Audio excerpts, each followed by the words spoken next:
स्वागत है आपका हमारे YouTube चैनल में। आज के वीडियो में हम लेकर आए हैं आपके लिए हिंदी साहित्य के बहुत ही महत्वपूर्ण क्वेश्चन आंसर।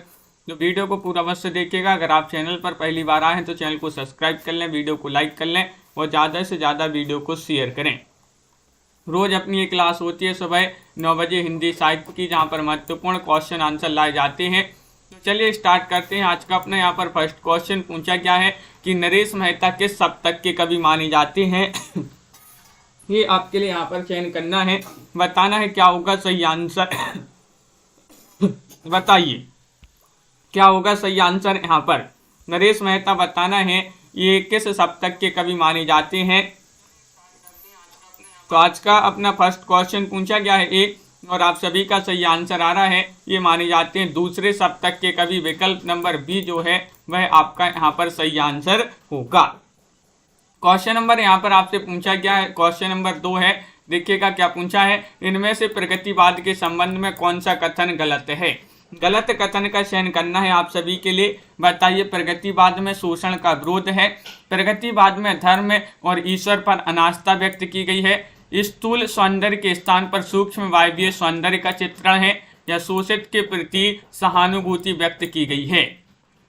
क्वेश्चन नंबर 2 का सही आंसर बताना है इनमें से प्रगतिवाद के संबंध में कौन सा कथन गलत है। तो आप सभी का यहाँ पर सही आंसर है स्थूल सौंदर्य के स्थान पर सूक्ष्म वायवीय सौंदर्य का चित्रण है। ये कथन कैसा है, गलत है प्रगतिवाद के संबंध में। विकल्प नंबर सी आपका यहाँ पर लवली जी, दीपक जी, अनीता जी सही आंसर होगा। क्वेश्चन नंबर आपसे यहाँ पर पूछा गया है 3 है कि 1951 में कौन सा शतक प्रकाशित हुआ। बताइए 1951 में पूछा गया है, चयन कीजिएगा। 4 विकल्प आपके दिए गए हैं, तार सप्तक, दूसरा सप्तक, तीसरा सप्तक या फिर नया सप्तक। 1943 में जो है तार सप्तक का प्रकाशन जो है हुआ था। तो 1951 में कौन से सप्तक का प्रकाशन हुआ, दूसरे सप्तक का।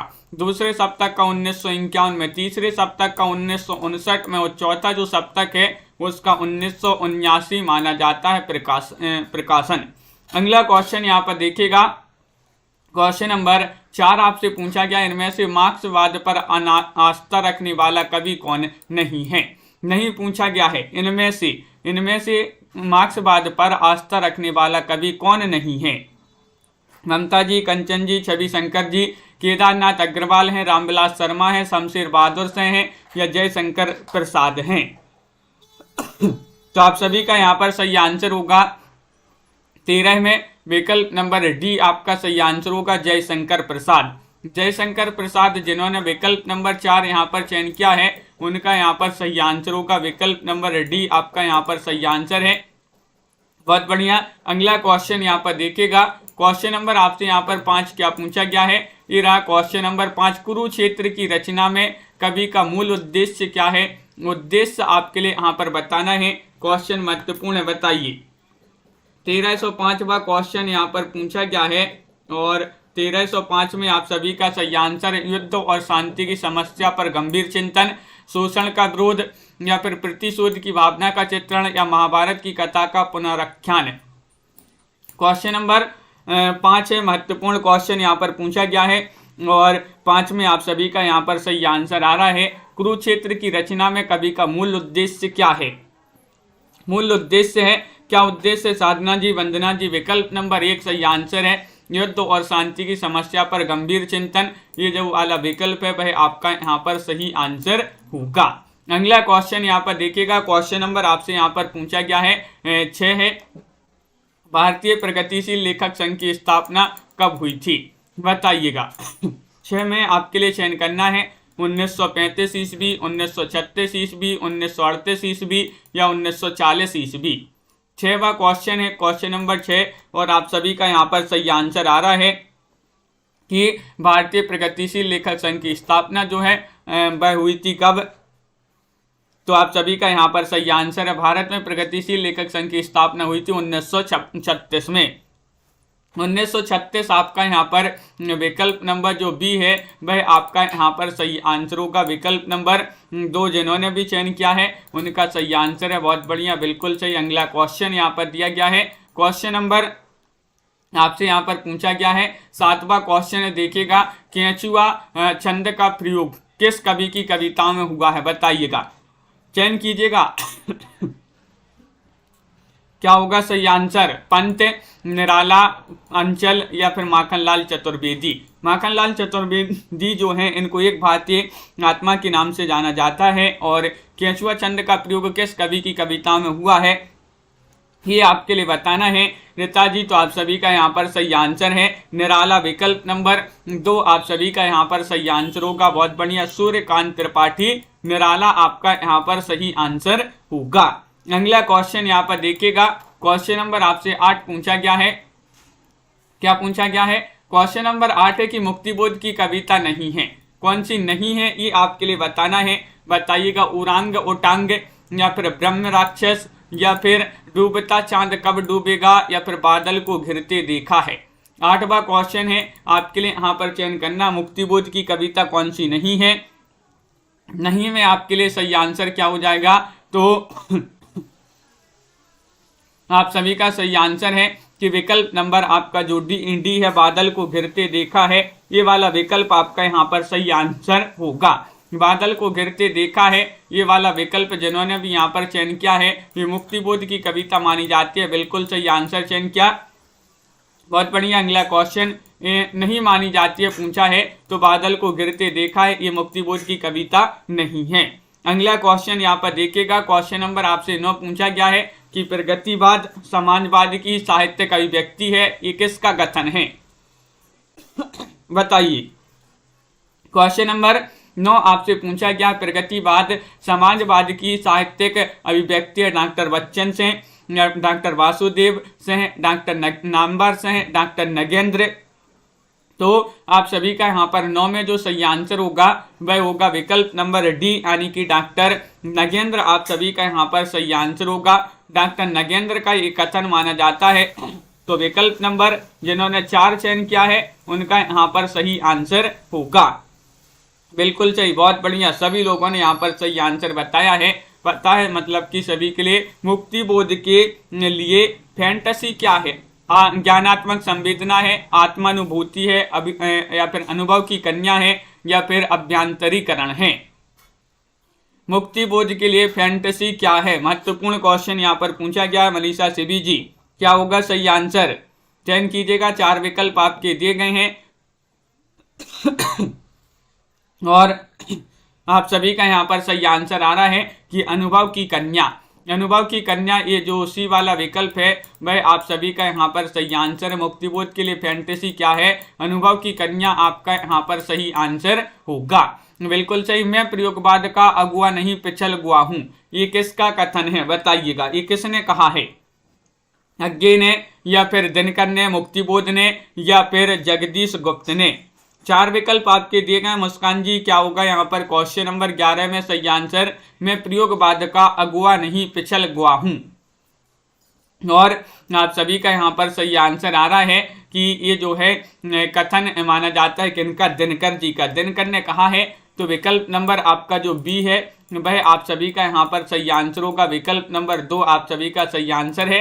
बहुत बढ़िया। अगला क्वेश्चन यहाँ पर देखिएगा, 12वां क्वेश्चन यहाँ पर पूछा गया है कि विक्षुब्ध बुद्धि के मारक स्वर कविता किसकी मानी जाती है, बताइए। ये किन की कविता है? निराला की कविता है, या मुक्तिबोध की कविता है, आलोक धनबा की कविता है, या नागार्जुन की कविता है? विक्षुब्ध बुद्धि के मारक स्वर कविता किसकी मानी जाती है? 13वां क्वेश्चन आपसे पूछा गया है और 13 में आप सभी का सही आंसर आ रहा है कि ये कविता मानी जाती है किनकी? मुक्तिबोध जी की। मुक्तिबोध आपका यहाँ पर सही आंसर है, हिंदी साहित्य जी। विकल्प नंबर 2 जिन्होंने भी यहाँ पर चयन किया है कि विक्षुब्ध बुद्धि के मारक स्वर, ये कविता मानी जाती है किनकी? मुक्तिबोध जी की। एक नीली आग, एक नीली आग बताइए ये किनकी कविता है? एक नीली आग कविता की रचयिता भवानी प्रसाद मिश्र हैं, रामदरस मिश्र हैं, या फिर मुक्तिबोध हैं, या फिर अज्ञेय हैं? चयन कीजिएगा, 4 विकल्प यहाँ पर दिए गए हैं। राजन जी क्वेश्चन नंबर 14 आपसे पूछा गया है और 14 में आप सभी का यहाँ पर सही आंसर आ रहा है कि एक नीली आग से मुक्ति चाहिए, एक नीली आग से मुक्ति चाहिए, तो मुक्ति बोध की एक कविता मानी जाती है। विकल्प नंबर आपका यहाँ पर जो सी है वह आप सभी का यहाँ पर सही आंसर होगा। विकल्प नंबर 3 आपका सही आंसर है, बहुत बढ़िया। एक नीली आग कविता किसकी है, तो मुक्तिबोध आपका सही आंसर होगा। अगला क्वेश्चन यहाँ पर देखिएगा, क्वेश्चन नंबर आपसे यहाँ पर 15 पूछा गया है। क्या पूछा है कि मुक्तिबोध के अंधेरे में कविता को आधुनिक जन इतिहास का स्वतंत्रता पूर्व और पश्चात का एक दहकता स्थापित दस्तावेज किसने कहा है, ये आपसे पूछा गया। क्वेश्चन नंबर आपसे 15 पूछा गया, 315 है। क्या होगा 315 में सही आंसर, सभी लोग चयन कीजिएगा। महत्वपूर्ण क्वेश्चन यहाँ पर पूछा गया है। ये कथन माना जाता है शमशेर बहादुर से, आचार्य नंद दुलारी वाजपेयी, डॉक्टर रामविलास शर्मा या फिर अंश जी यहाँ पर नामवार से हैं। क्वेश्चन महत्वपूर्ण है और आप सभी का यहाँ पर जिन्होंने चयन किया विकल्प नंबर 1 यानी कि शमशेर बहादुर से, उनका यहाँ पर सही आंसर होगा। शमशेर बहादुर से आप सभी का यहाँ पर सही आंसर है, बहुत बढ़िया। अगला क्वेश्चन यहाँ पर देखिएगा, क्वेश्चन नंबर आपसे यहाँ पर 16 क्या पूछा गया है, यहाँ पर दिया गया है क्वेश्चन नंबर 16 देखिएगा। कबीर में जैसे सामाजिक विद्रोह का तीखापन और प्रणयानुभूति की कोमलता एक साथ मिलती है, कुछ वैसा ही रचाव मुक्ति बोध में है। ये किसका कथन है बताइएगा। डॉक्टर रामस्वरूप चतुर्वेदी, आचार्य नंद दुलारी वाजपेयी, आचार्य रामचंद्र शुक्ल या फिर विद्यानिवास मिश्र। 16वां क्वेश्चन है, महत्वपूर्ण क्वेश्चन यहाँ पर पूछा गया है और आप सभी का यहाँ पर 16 में क्या होगा सही आंसर। महत्वपूर्ण क्वेश्चन है और आप सभी का यहाँ पर सही आंसर आ रहा है कि 16 में विकल्प नंबर 1 जो है वह आपका सही आंसर है, डॉक्टर रामस्वरूप चतुर्वेदी। डॉक्टर रामस्वरूप चतुर्वेदी आपका यहाँ पर सही आंसर है। विकल्प नंबर 1 जिन्होंने भी यहाँ पर चयन किया है उनका यहाँ पर सही आंसर होगा, बहुत बढ़िया, बिल्कुल सही आंसर। जिन्होंने ये चयन किया उनका सही आंसर है। 17वां क्वेश्चन आपका यहाँ पर दिया गया है, क्या पूछा गया है यहाँ पर देख लेते हैं। इन रचनाओं में से कौन सबसे पहले लिखी गई है, वह रचना आपके लिए बताना है जो सबसे पहले लिखी गई है। कामायनी, पल्लव, साकेत या फिर परिमल, बताइए सबसे पहले कौन सी रचना लिखी गई है। 4 विकल्प आपके दिए गए हैं और इनमें से आपको चयन करना है। महत्वपूर्ण क्वेश्चन यहाँ पर पूछा गया है, 17वां क्वेश्चन है और 17 में आप सभी का यहाँ पर सही आंसर होगा बी यानी कि पल्लव। पल्लव आप सभी का यहाँ पर सही आंसर होगा। विकल्प नंबर 2 जिन्होंने भी यहाँ पर चयन किया है उनका यहाँ पर सही आंसर है। पल्लव का रचना काल क्या माना जाता है, कमेंट में बताइएगा। पल्लव का रचना काल। क्वेश्चन नंबर आपसे यहाँ पर पूछा गया है, 18वां क्वेश्चन है, अज्ञे को साहित्य अकादमी पुरस्कार किस रचना पर मिला है, ये आपके लिए बताना है, बताइएगा। 18वां क्वेश्चन है, चिंता या फिर इत्तलम या फिर आंगन के पार द्वार या फिर हरी घास पर क्षण भर, बताइए। और आप सभी का यहाँ पर सही आंसर है, अज्ञे को साहित्य अकादमी पुरस्कार किस रचना पर मिला है, तो अपन ने कई बार पढ़ा है कि वह रचना कौन सी है, तो विकल्प नंबर आपका सी सही आंसर है, आंगन के पार द्वार। आंगन के पार द्वार ये रचना जो है इसी पर इनके लिए साहित्य अकादमी पुरस्कार दिया गया। विकल्प नंबर 3 जिन्होंने भी यहाँ पर चयन किया है उनका यहाँ पर सही आंसर होगा, बहुत बढ़िया। अगला क्वेश्चन यहाँ पर देखिएगा, क्वेश्चन नंबर आपसे यहाँ पर 19 पूछा गया है, कौन सी रचना हरिवंश राय बच्चन की नहीं है। क्या पूछा है, नहीं पूछा है। बुद्ध और नाचघर, प्रभात फेरी, प्रणय पत्रिका या फिर मधुबाला, नहीं बताना है। कल्पना जी क्या होगा सही आंसर, रिया जी, भावना जोशी जी, सभी लोग चयन कीजिएगा। महत्वपूर्ण क्वेश्चन पूछा गया है कि कौन सी रचना हरिवंश राय बच्चन की नहीं है, तो आप सभी का यहाँ पर सही आंसर आ रहा है कि प्रभात फेरी। विकल्प नंबर जो 2 है वह आप सभी का यहाँ पर सही आंसर होगा। प्रभात फेरी रचना हरिवंश राय बच्चन की नहीं है, किनकी मानी जाती है, कमेंट में बताइएगा। प्रभात फेरी रचना पढ़ी है अपन ने, किनकी है बताइए। क्वेश्चन नंबर आपसे यहाँ पर 20 पूछा गया, देखिएगा। सतपुड़ा के जंगल नामक काव्य कृति के रचयिता कौन माने जाते हैं, बताइए। सतपुड़ा के जंगल ये काव्य कृति किनकी मानी जाती है, भवानी प्रसाद मिश्र की या शमशेर बहादुर से, सर्वेश्वर या फिर रांगे राघव। क्वेश्चन महत्वपूर्ण है और आप सभी का यहाँ पर सही आंसर आ रहा है अपर्णा वर्मा जी। क्या रहा सही आंसर 20 में? विकल्प नंबर आपका यहाँ पर एक सही आंसर होगा, भवानी प्रसाद मिश्र। भवानी प्रसाद मिश्र आपका यहाँ पर सही आंसर होगा, बिल्कुल सही। जिन्होंने विकल्प नंबर एक चयन किया है उनका यहाँ पर सही आंसर होगा, जो कि सभी लोगों ने यहाँ पर सही आंसर बताया। सतपुड़ा की जंगल एक काव्य कृति है भवानी प्रसाद मिश्र जी की। इनमें से आपको बताना है प्रसाद की गीत काव्य कौन सा? प्रसाद जी का गीत काव्य बताना है। कामायनी है, आंसू है, झरना है या फिर लहर है? चयन कीजिएगा। क्वेश्चन नंबर 21 है और 21 में आप सभी के लिए यहाँ पर चयन करना है। 1321 में आप सभी का यहाँ पर क्या होगा सही आंसर? तो प्रसाद जी का गीति काव्य कौन सा माना जाता है? और आप सभी का सही आंसर होगा लहर। क्या माना जाता है? लहर, यानी कि विकल्प नंबर जो डी है वह आप सभी का यहाँ पर लवली जी, सुभाष चंद्र जी, बिल्कुल सही आंसर। आप लोगों ने जिन्होंने भी चयन किया है डी, उनका यहाँ पर सही आंसर होगा। अगला क्वेश्चन यहाँ पर देखिएगा। क्वेश्चन नंबर आपसे यहाँ पर 22 पूछा गया। सुभद्रा कुमारी चौहान की कौन सी कविता अत्यंत लोकप्रिय हुई है? वह कविता आपके लिए बताना है। झांसी की रानी है, या हिंदी के सपनों के प्रति, या फिर कोयला और कवित्व, या फिर पाथे? 22 में आपके लिए सही आंसर चयन करना है। सुभद्रा कुमारी चौहान की कौन सी कविता अत्यंत लोकप्रिय हुई है? तो आप सभी का यहाँ पर सही आंसर है झांसी की रानी। विकल्प नंबर आपका यहाँ पर एक जो है वह आपका सही आंसर है। सुभद्रा कुमारी चौहान की कविता जो अत्यंत लोकप्रिय कविता मानी जाती है झांसी की रानी, बिल्कुल सही आंसर आप लोगों ने यहाँ पर चयन किया है। विकल्प नंबर एक आपका सही आंसर है। मदन बादशाह किस सप्तक के कवि हैं? बताइएगा। मदन बादशाह किस सप्तक के कवि हैं? तार सप्तक, दूसरा सप्तक, तीसरा सप्तक और चौथा सप्तक। और आपके लिए ये भी बताना जिस सप्तक के वह कवि हैं उस सप्तक की ट्रिक भी बता दीजिएगा। बताइए क्या होगा सही आंसर? चयन कीजिएगा। महत्वपूर्ण क्वेश्चन यहाँ पर पूछा गया है। मदन बादशाह किस सप्तक के कवि माने जाते हैं? तो आप सभी का सही आंसर होगा यहाँ पर 23 में विकल्प नंबर सी, यानी कि तीसरे सप्तक के कवि माने जाते हैं मदन बादशाह। विकल्प नंबर सी जो है वह आपका यहाँ पर सही आंसर होगा। बहुत बढ़िया, बिल्कुल सही। अगला क्वेश्चन यहाँ पर देखिएगा। क्वेश्चन नंबर आपसे यहाँ पर 24 पूछा गया कि मातृभूमि पर शीश चढ़ाने जिस पथ जाए वीर अनेक, यहाँ पर वीर लिखा, वीर अनेक यह पंक्ति किस कवि की मानी जाती है? 24वां क्वेश्चन यहाँ पर पूछा गया है। क्या होगा सही आंसर? रामनरेश त्रिपाठी, या फिर गया प्रसाद शुक्ल स्नेही, या फिर माखनलाल चतुर्वेदी, या रामचरित उपाध्याय? स्टेटस वाइज जी क्या होगा सही आंसर? चयन कीजिएगा। और आप सभी का यहाँ पर सही आंसर क्या होगा? तो बिल्कुल सही, सभी लोगों ने यहाँ पर सही आंसर चयन किया है कि माखनलाल चतुर्वेदी लगा दीजिएगा।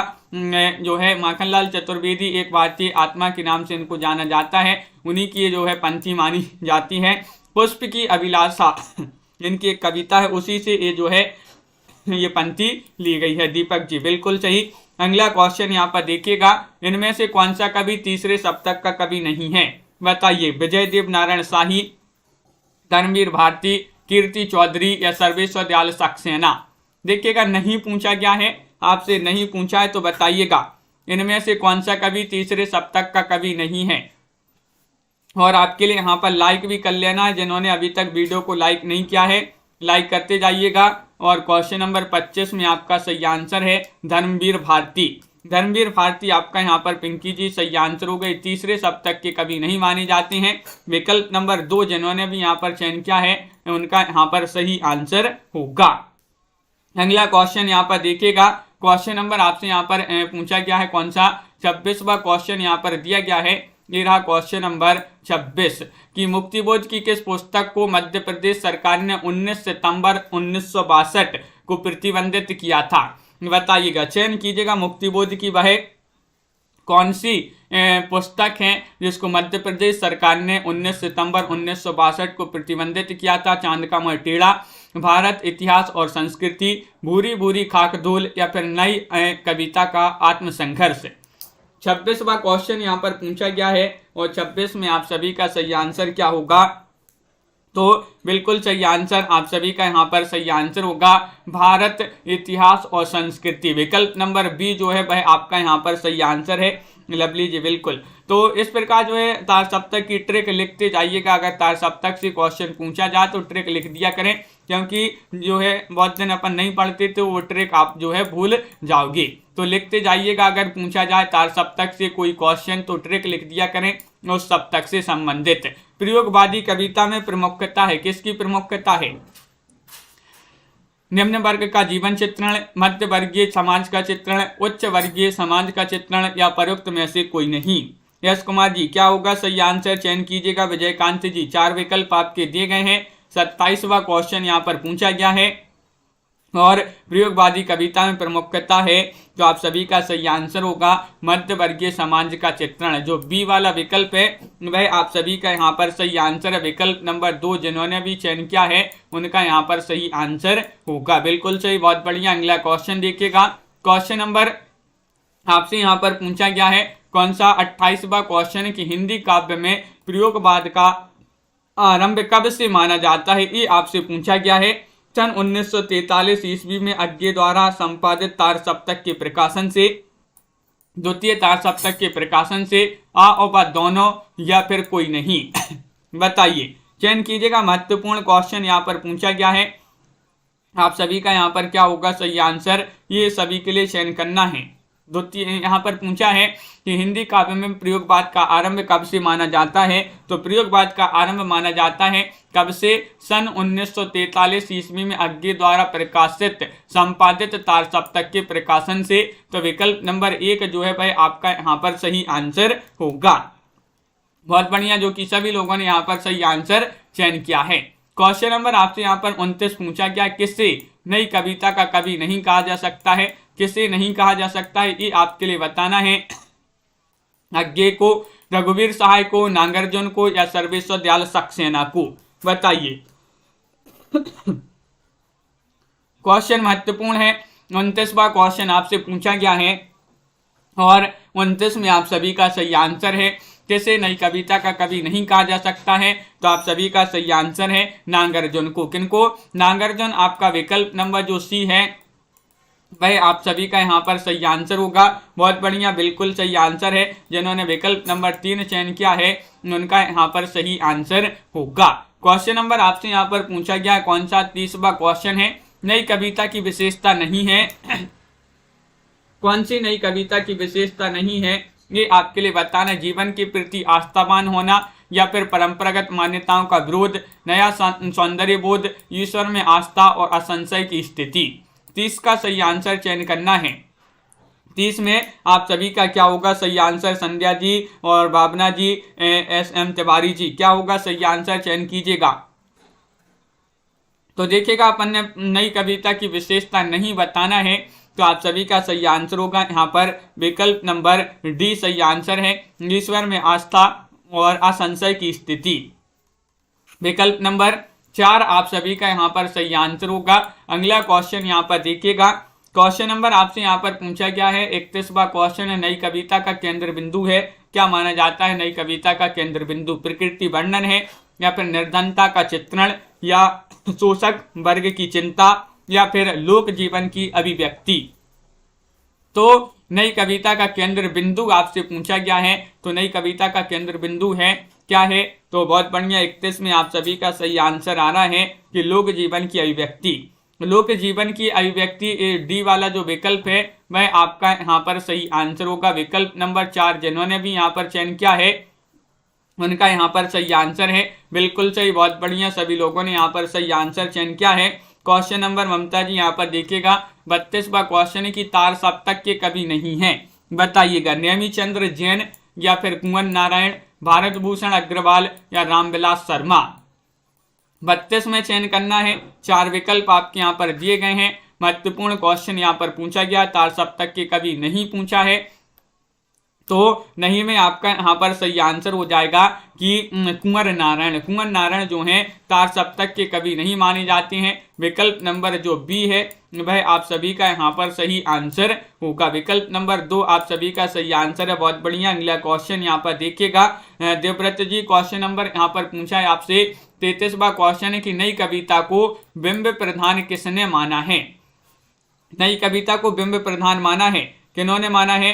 चयन करना लक्ष्मीकांत वर्मा ने, डॉक्टर शंभुनाथ सिंह ने, डॉक्टर नामवर सिंह ने, या फिर प्रोफेसर वासुदेव सिंह ने।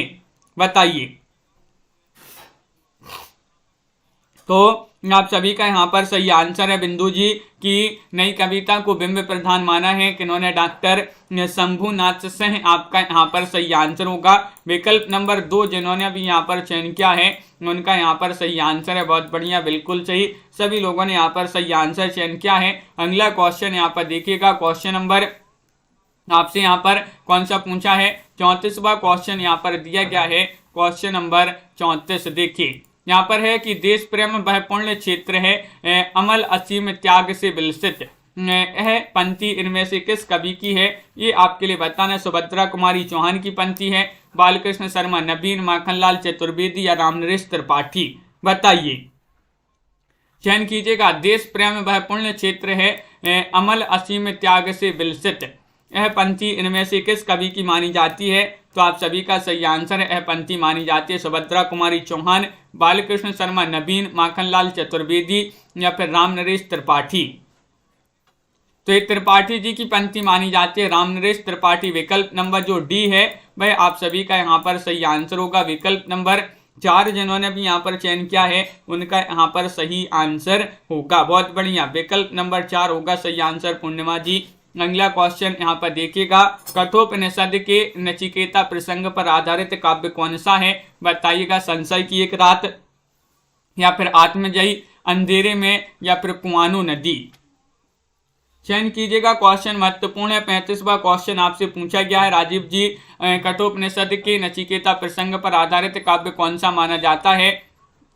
और आप सभी का यहाँ पर 35 में सही आंसर होगा आत्मजयी। विकल्प नंबर जो बी है वह आप सभी का यहाँ पर सही आंसर होगा। विकल्प नंबर 2 जो है वह आपका सही आंसर है। बहुत बढ़िया, जो कि सभी लोगों ने यहाँ पर सही आंसर चयन किया है, विकल्प नंबर 2। अगला क्वेश्चन यहाँ पर देखिएगा, इनमें से निराला की व्यंग परक कविता कौन सी मानी जाती है? व्यंग परक कविता आपके लिए चयन करना है, तुलसीदास है, या फिर जूही की कली है, या फिर नए पत्ते, या फिर कुआनो नदी।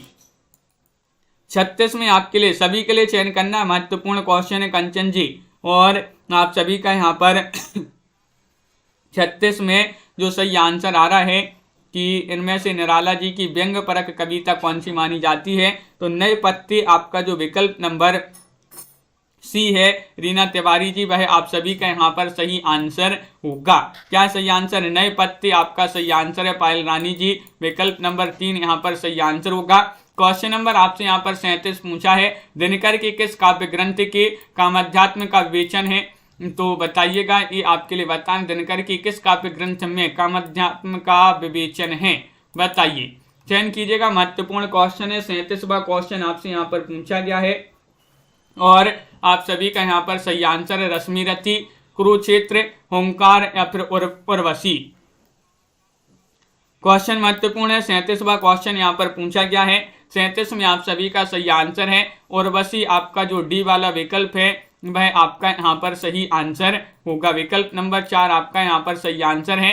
बहुत बढ़िया। अगला क्वेश्चन यहाँ पर देखिएगा, क्वेश्चन नंबर आपसे यहाँ पर 38 क्या पूछा गया है, शकुंतला माथुर किस वर्ग में आने वाली कवियत्री हैं? बताइएगा। प्रगतिवाद, प्रयोगवाद, नवगीत या फिर हाइकू। चयन कीजिएगा। राबिता जी, क्या होगा यहाँ पर सही आंसर? शकुंतला माथुर बताना है ये किस वर्ग में आने वाली कवियत्री हैं। तो आप सभी का यहाँ पर सही आंसर है, ये जो है प्रयोगवाद के अंतर्गत आती हैं। विकल्प नंबर आपका जो बी है वह आप सभी का यहाँ पर सही आंसर होगा। विकल्प नंबर 2 आपका यहाँ पर सही आंसर है।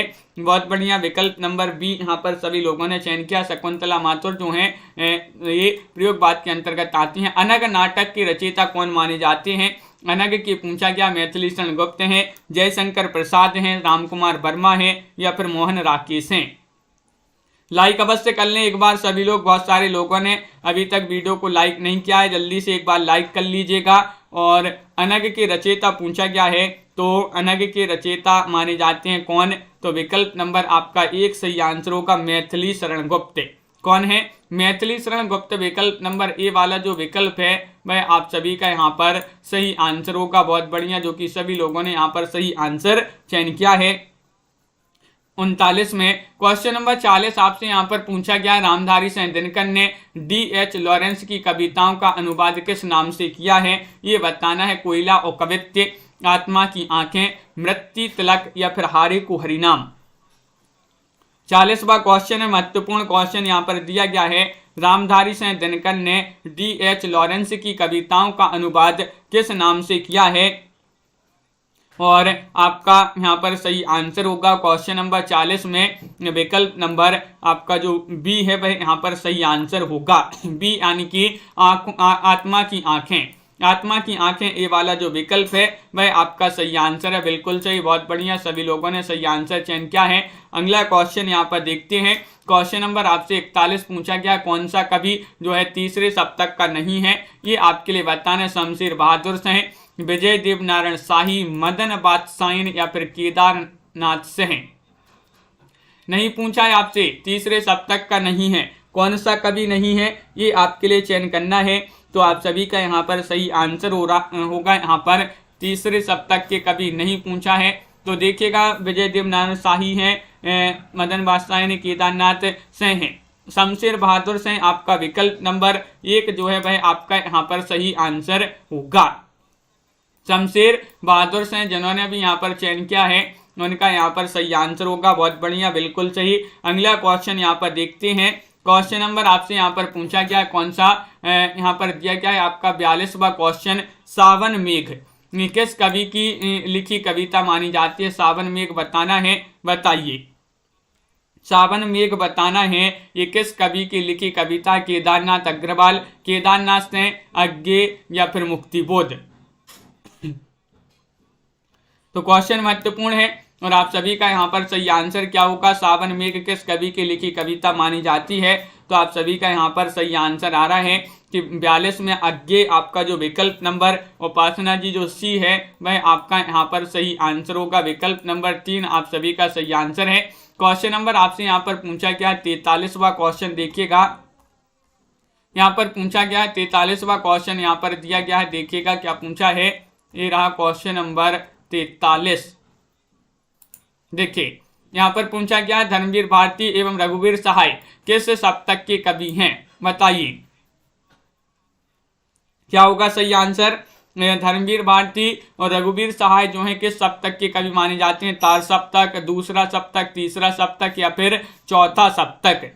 43वां क्वेश्चन है, महत्वपूर्ण यहाँ पर दिया गया है और आप सभी का पूनम गुप्ता जी जो सही आंसर है 43 में वह दूसरा सप्तक आपका यहाँ पर सही आंसर होगा। विकल्प नंबर 2 जिन्होंने भी यहाँ पर चयन किया है उनका यहाँ पर सही आंसर होगा। दूसरा सप्तक, दूसरे सप्तक के कवि माने जाते हैं धर्मवीर भारती और रघुवीर सहाय। तार सप्तक के कवि कौन कौन से हैं यहाँ पर आपके लिए चयन करना है, चयन कीजिएगा। महत्वपूर्ण क्वेश्चन है। प्रभाकर माचवे, अज्ञे, मुक्तिबोध, भारत भूषण अग्रवाल, नेमी चंद्र जैन, गिरजा कुमार महतो, रामविलास शर्मा या फिर उपर्युक्त सभी। 44 में चयन करना है। 4 विकल्प आपके दिए गए हैं और तार सप्तक जो कि 1943 में जिसका प्रकाशन हुआ था तार सप्तक का, और इसके जो कवि हैं उपर्युक्त सभी, जितने भी कवि यहाँ पर दिए गए हैं ये जो है तार सप्तक के ही कवि माने जाते हैं। तो डी वाला विकल्प जो है भाई आप सभी का यहाँ पर सही आंसर होगा।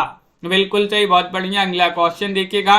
दूसरे सप्तक के कवि आपके लिए बताना है कौन माने जाते हैं? भवानी प्रसाद मिश्र, शमशेर बहादुर सिंह, आओबा दोनों या फिर सर्वेश्वर दयाल सक्सेना। बताइए। हाँ लवली जी, तो आप सभी का यहाँ पर सही आंसर क्या होगा? तो आप सभी का यहाँ पर सही आंसर होगा क्वेश्चन नंबर 45 में विकल्प नंबर क्या होगा सही आंसर? तो विकल्प नंबर आपका यहाँ पर 45 में आ और बा दोनों सही यहाँ पर सही आंसर होगा, यानी कि भवानी प्रसाद मिश्र और शमशेर बहादुर सिंह ये जो हैं दोनों जो हैं आ और बा दोनों ये दूसरे सप्तक के कवि माने जाते हैं। विकल्प नंबर सी जो है वह आपका यहाँ पर सही आंसर होगा। मैपल, स्वप्नभंग और अनुरक्षण काव्य कृतियों की रचनाकार कौन माने जाते हैं? क्वेश्चन नंबर 40 में आपके लिए बताना है। बताइए। 40 में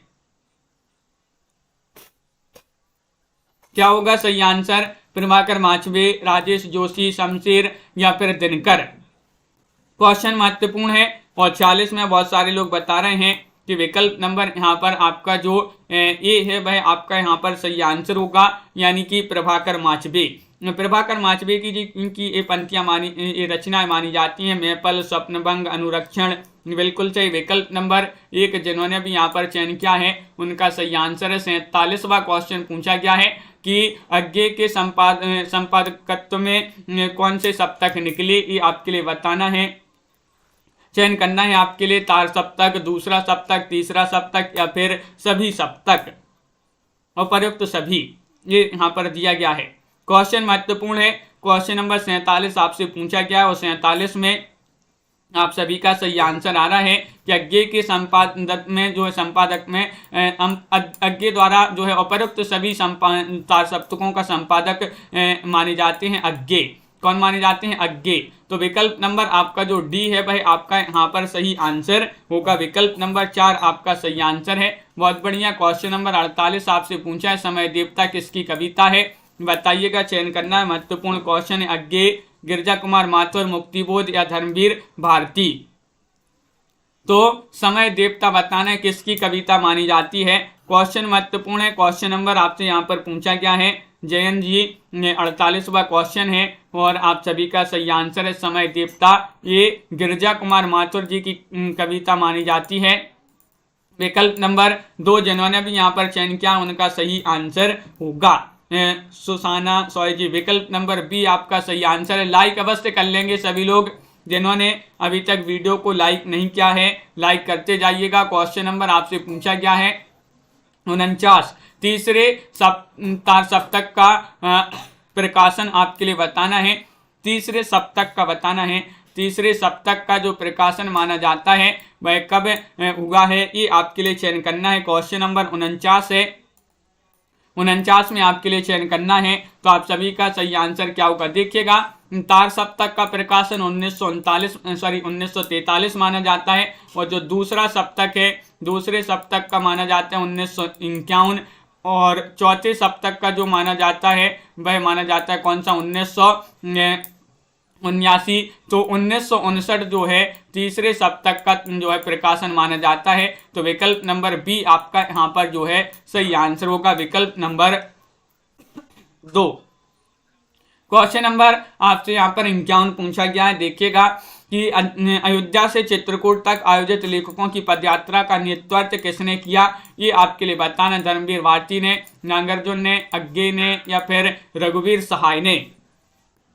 क्वेश्चन महत्वपूर्ण है। क्वेश्चन नंबर 50 आपसे यहाँ पर पूछा गया है और 50 का आप सभी का सही आंसर आ रहा है कि अयोध्या से चित्रकूट तक आयोजित लेखकों की पदयात्रा का नेतृत्व किसने किया है। तो इसका नेतृत्व किया था किन्होंने। विकल्प नंबर आपका यहाँ पर जो सी है वह आपका सही आंसर है अज्ञे। अज्ञे आपका यहाँ पर सही आंसर होगा। बहुत बढ़िया। अज्ञे निबंध किस नाम से लिखते थे, ये आपके लिए बताना है। सच्चा, कुट्टी चातन या फिर अज्ञे या फिर कोई नहीं, बताइए। क्वेश्चन महत्वपूर्ण है जितेंद्र कुमार जी और आप सभी का यहाँ पर सही आंसर आ रहा है कि अज्ञे निबंध जो है किस नाम से लिखते थे। तो ये लिखते थे किस नाम से, तो 51 में आप सभी का सही आंसर होगा विकल्प नंबर हीरा पटेल जी। जो विकल्प नंबर सी है वह आपका सही आंसर, सॉरी विकल्प नंबर बी जो है वह आपका सही आंसर है कुट्टी चातन। अज्ञे निबंध किस उपनाम से लिखते थे, किस नाम से लिखते थे, तो कुट्टी चातन आपका जो बी वाला विकल्प है वह आप सभी का यहाँ पर सही आंसर होगा। बहुत बढ़िया। तो इस प्रकार के बहुत ही महत्वपूर्ण क्वेश्चन आंसर थे अपने यहाँ पर हिंदी साहित्य के। सभी लोग वीडियो को लाइक कर लें, चैनल को सब्सक्राइब कर लें और ज़्यादा से ज़्यादा वीडियो को शेयर करें। रोज अपनी एक क्लास होती है सुबह 9 बजे।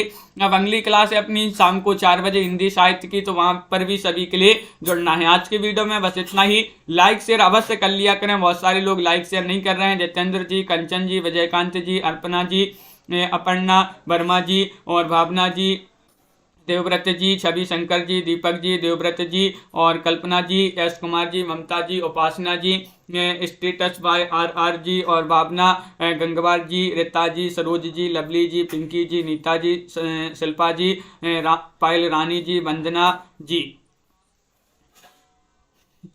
दीपक जी बिल्कुल, मनीषा जी, अनीता जी और हीरा पटेल जी, हिंदी साहित्य जी, मुस्कान जी और यहाँ पर मनीषा, शिवी जी, रिंकी जी और राबिता जी, बिल्कुल सभी के लिए बहुत बहुत धन्यवाद। नेहा जी और कंचन यादव जी, साधना शुक्ला जी, लाइक शेयर सभी लोग करते जाइएगा। रोज अपनी ये क्लासें चल रही हैं। उपासना जी और अनीता ठाकुर जी, सभी के लिए बहुत बहुत धन्यवाद। आज की वीडियो में बस इतना ही। सभी के लिए संध्या जी, जयंत जी, बिंदु जी, बहुत बहुत धन्यवाद और सुसाना जी।